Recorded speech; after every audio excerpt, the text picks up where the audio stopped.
How do I distribute the materials that I need students to have during group work to the students so that they can use those materials? Well, we don't want to take up a huge amount of time, and I also don't want to carry boards to up to 40 groups as I have in a 200-person class, actually 50 groups.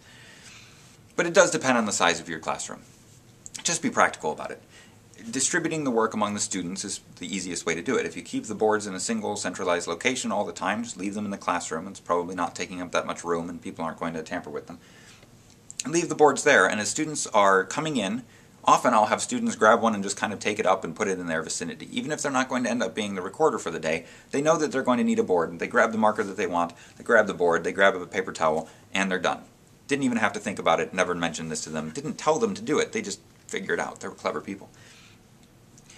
As we start out, though, of course, students come in and, on the first day that you use this activity, they may not know what kind of materials they need. And so it's as simple as saying, all right, we're going to assign these roles, go over the roles, and then say, all right, recorders, could you please stand up and come over and grab a board?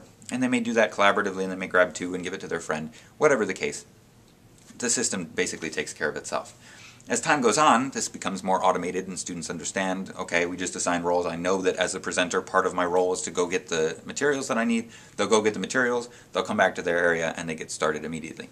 So, no particular concern over time, but it's a viable thing to think about the first time. Again, just scaffold it, make it easier. If you can distribute the materials on two sides of a very large auditorium, then that may be helpful so that students don't all clump up and when they're trying to pick up their materials. And students come in over the course of 10 to 15 minutes at the beginning, so if you can facilitate their taking the boards with them, then again, everybody doesn't need to come down, and you get to use that time for group work instead of acquiring materials.